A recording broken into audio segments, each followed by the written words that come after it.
Hello friends, நம்ம last வீடியோல miasm உடைய சின்ன டெஃபினிஷன் மாதிரி பார்த்தோம். சோ இந்த வீடியோல நம்ம வந்து miasm உடைய 3 ஸ்டேஜஸ் தான் பார்க்க போறோம்.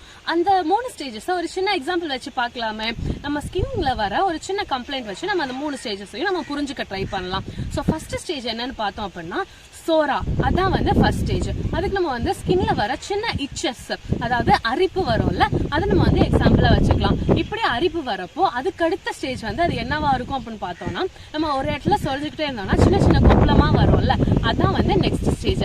அந்த ஸ்டேஜஸ் நம்ம வந்து சைக்கோசிஸ் அப்படின்னு சொல்லி சொல்லுவோம். அந்த சைக்கோசிஸ் அப்படின்னால என்னன்னா ஸ்கின்ல வர ஒரு எக்ஸ்ட்ரா growth, அதாவது எக்ஸ்ட்ரா வந்து வளர்றதுதான் வந்து சைக்கோசிஸ். நம்மளுடைய கன்னத்துல எல்லாம் அந்த மாதிரி வந்து சின்ன மரு அந்த மாதிரி எல்லாம் வரும்ல, அதான் வந்து சைக்கோசிஸ்.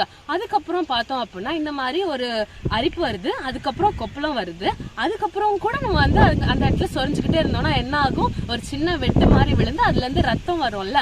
சோ அதான் வந்து அடுத்த ஸ்டேஜ். அந்த ஸ்டேஜ் பேரு சிஃபிலிஸ். சோ அந்த ஸ்டேஜ்ல வந்து நம்ம என்ன நடக்கும்னு பார்த்தோம்னா அங்க வந்து ஒரு அழிவு ஏற்படுது. அதாவது இங்க இருக்கிற அந்த ஸ்கின் வந்து உறிஞ்சு அதுல இருந்து ரத்தம் வருது, அதான் வந்து அழிவு ஏற்படுது. அது வந்து டிஸ்ட்ரக்டிவ் ஸ்டேஜ் அப்படின்னு சொல்லி நம்ம வந்து சொல்லலாம். இந்த 3 ஸ்டேஜுமே உங்களுக்கு வந்து புரிஞ்சிருக்கும்னு நினைக்கிறேன். தேங்க்யூ.